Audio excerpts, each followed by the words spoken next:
today I will come in as a doctor. If you have malaria, a doctor will give you paracetamol, Lonart. But if you have an injury like gangrene, they will cut your leg to save your life.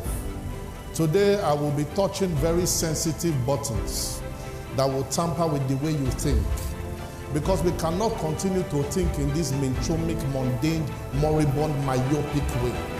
And I came here because I want you to change that mindset.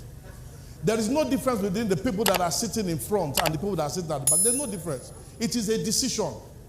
The same way you can stand up from there and come and sit here is the same way you can become whoever. It is not your local government that is punishing you. It is the decision you have made. If you can change your decisions, you will change your address.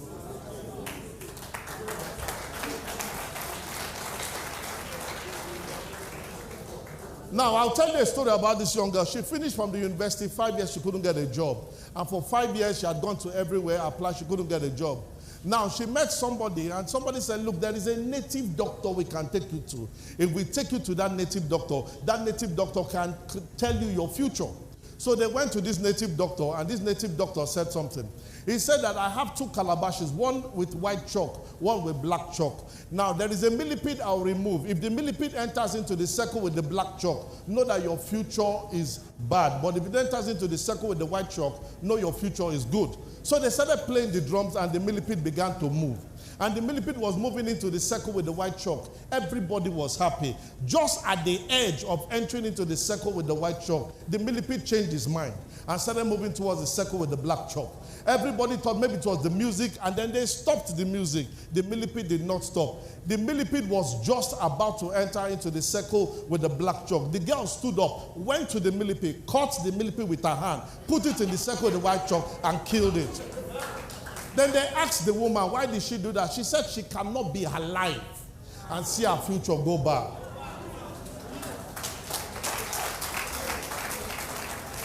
The best way for you to determine your own future, my brothers, is for you to create it. Nobody owes you anything. Nobody. It is a decision away. Life is about making impact, not about statistics. And I will touch some buttons here. There's a statement that says there's no smoke without fire. How many of you know that? Whenever you see smoke, know there's fire. Everywhere that you see smoke, the fire does not kill. The fire only burns. But the smoke is what kills. In Nigeria today, you have sea robbery, illegal bunkering, all terrorism, internet fraud, pipeline ban, kidnap and ransom, all the cultism in school. Everything you see here, everything is smoke. Everything. Now, what does smoke mean? If this is the smoke, Ubong, where is the fire? I'll touch you. Now, every time we have political disruptions, when elections come, and I thank God for credible people that are holding Akwa Ibom oath, but when election comes, politicians try to rally around you, and they give you 2,000 naira. After 2,000 naira, they will now say 4 years later, they will give you another 2,000 naira. Now, what it means is that every year, your value is only 500 naira. Now, in 500 naira, then in 1 month, your value is 41 naira, 67 kobo. And in 1 day, your value is 1 naira, 39 kobo. When you allow somebody determine your fate because of the money you collect, you have no reason to talk. So if they call us Niger Delta Avengers, they call us political thugs, it is because we have sold our birthright. The strongest societies we have are not the one that has all the things. They are people that respect each other. Let me take you to a society. This is my mentor. His name is Mohammed bin Rashid Al Maktoum. He is the president of Dubai, the vice president of UAE. He put a tweet out on the 19th of October 2017 that we want to change ministers. And on that tweet by 5 p.m., he appointed a friend of mine called Oman Bil Sultan Al Olama, 27-year-old boy, to become the Minister of Artificial Intelligence. What was he supposed to do? He was planning how Dubaians will live in planet Mars in the year 2117. 100 years' time. They were not thinking of the next election. They were thinking of the next generation. I came here because I have to start talking to my brothers that our next generation is important. It is not for you to sit at the back and shout. It doesn't move me. I'm interested in you becoming better today to protect my children that are coming tomorrow. He said women constitute 50% of the society. When we ignore women, we ignore 50% of our potentials. Dubai launched last year, they call it the Khalifa Sat. And they built the first satellite that was sent up to their own space. All the engineers there were 23 years old to 27. The president is the one in the center. All them were locals. Ibesikwa Sultan youth can do things. You have the capacity to do.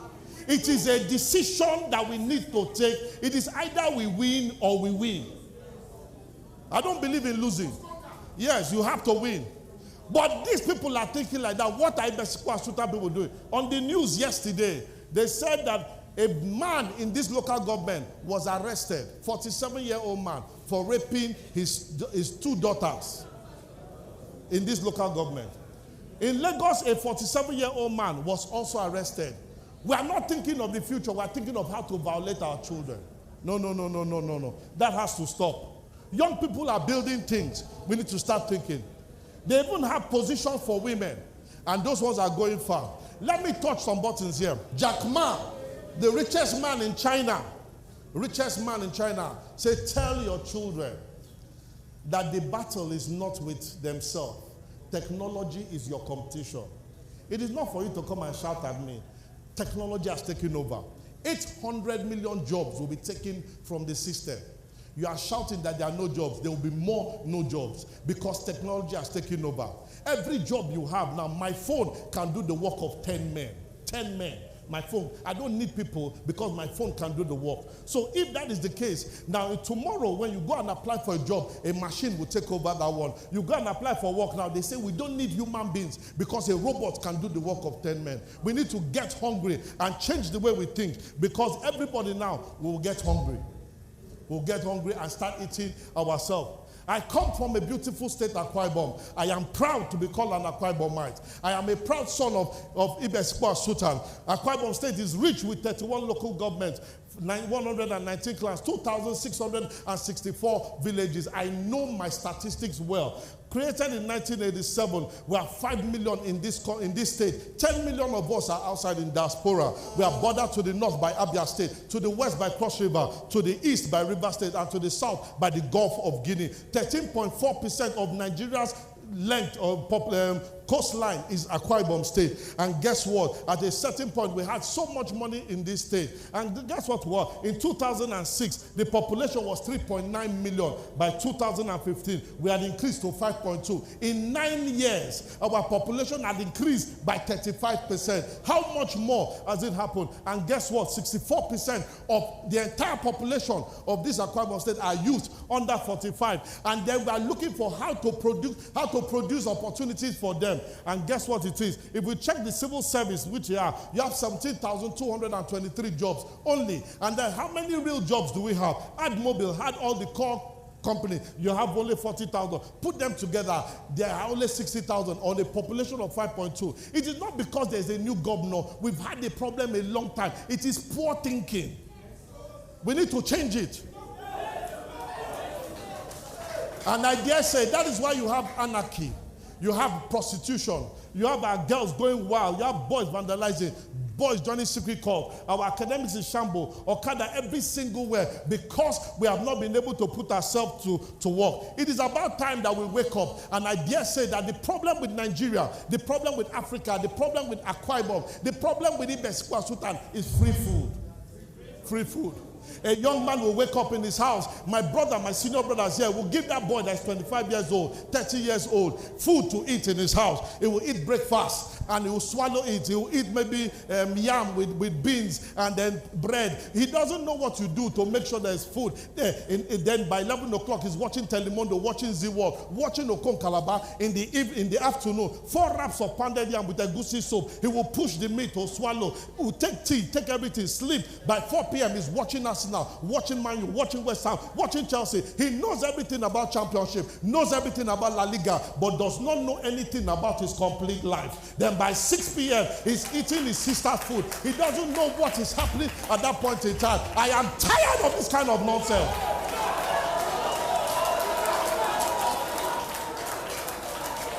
I am tired. Enough is enough. Enough is enough. By 8 p.m., you are seeing the boy taking 2 bottles of stout with palm wine, and then you chop dog meat. He knows where they sell the best dog meat in this town. He knows where they sell the next best dog meat in this town. After he will be there 1 month, 2 months, 1 year, 2 years, 3 years, 4 years. After 4 years, he will go to church. He say, "Pastor, pray, there's a witch in my village. There's a witch in my village." I came to expose that witch for you. Your father and mother that give you free food. When they give you free food, they stop you from thinking. When they stop you from thinking, they stop you from productivity. Enough is enough. After I come and be discussing politics, APC, PDP in your house. Look at your neighbor and say, "Never again." Look at him and say, "Never again." Everything changes today. What rubbish. Hunger is the gift of God to man. Hunger is the gift of God to man. Let me tell you, unless you are hungry, you will not look for food. Unless you are hungry, you will not look for food.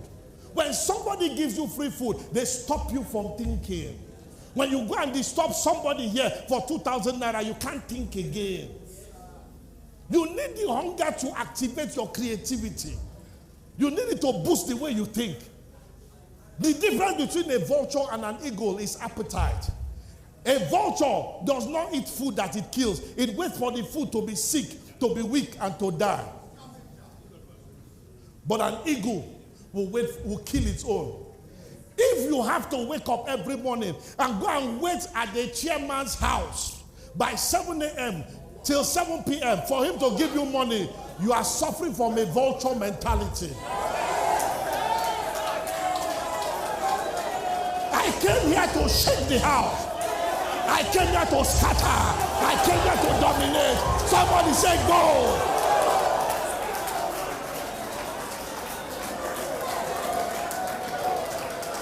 Desmond Tutu said, and I quote, he said, when missionaries came to Africa, we had the land and they had the Bible. Then they said, let us pray. So we closed our eyes. By the time we opened it, they had taken the land and then they gave us the Bible. There is a church on every street here. No productivity. No productivity. Everywhere you see there's a problem in this state is an opportunity to start a business. If there is problem with the road, start a business on the road. If there's a problem, start a business. If there's a problem with water, start a water company. If there's a problem with construction, start one. If there's a problem with light, start one. If there's a problem with security, start one. I started my security company here in Akwa Ibom State. I started it here. I didn't start it in Lagos. I slept on the floor. I knew Akwa Ibom not by Google Map, by leg map. I know this way very well. Don't look at me that I'm wearing blue suit or suit like that. I started from the ground. I know my way. I know my way. Whenever you see the story on anybody, ask them who they are. I'm not moved by what you drive. I'm not interested in what you have. Drive a G-Wagon, I care less. Drive a Rolls Royce, I care less. Tell me how you got it. That's what I want to know. If you don't have a story for me, your glory is fake. Your glory is fake. Stop getting fascinated by people that drive big cars. You don't need it. Get excited about people that have a story. Anybody, any car that somebody drives is old model to the one you would drive. This is my story. I was born in 1972. First of 9 children. I'm from Akwa Ibom State, proudly Nigerian. Graduated from Federal Government College, Lagos, University of Calabar. And guess what? I became an alumnus of the Lagos Business School and security. I've been in security for 25 years. And I've risen to the rank that some of you do not know about. Those ranks are really, really interesting. Next slide. But a lot of people do not know that when I was 39 years old, my father was poisoned and killed in this same local government. Because of that, I left this local government. I didn't want to come back here. Yes, hold on. Stay there with me. It pained me. It cost me a lot of pain that somebody that I looked at, everybody that I called uncle walked away from me. Nobody was there to assist me. I was in secondary school year 2, and because of that, it affected my academics. I was not good in English, so I came out of secondary school with a P in English. In 1989, I was admitted into University of Benin. Because of English, I was dropped. 1990, I went to last. 1991, I got into Unical. Unical accepted me to study agri-economics, but because of English, they called me. They said I should do education agri. I told Oga that I would do the education agri because my classmates were in year 3 at that point in time. Now, when I did it in school, I wasn't good in English. Now you're asking me to come and be writing about Socrates. I should come and be writing about Aristotle, to come and be writing about Macbeth. It was not going to work. My mom heard about it and my mom disowned me. I was disowned at 19. I lost my father at 13. I had no excuse to fail anywhere. I could not make it anywhere. I went to squat in somebody's house in Onikewaya. My jeans was trouser by day. It was pillow by night. I worked there for 3 months. I come back to school. It affected my degree. I came out of Unica with a 3rd class extra year and NYSC did not post me. How bad can it get? Stop giving me excuses that you are not in Lagos. I don't want to hear that rubbish. You can become whoever you decide to become. You can become. I stayed in Akwa Ibom. I was quartered in somebody's house in a wait housing. For me to eat food, that person must go to his mother's house. I will follow him. If I miss that lunch trip, I will not eat food. I live not by 111 or 110. Anytime I see food, I eat it. I saw what it meant to be a failure. I was a failure, but I got angry with failure. I got angry. Until you get angry with your present condition, you will not leave it. But when I was disowned, I changed my name to Ubong King. I went to hiding for 10 years. I didn't see family. I was ready to survive. I was ready to make it. I have scars on my back. I have pains on my back. But I refused to let it disturb me. I had to win by 4. I came here to tell you that you will not see shame. Have a fantastic day. My name is Ubong King.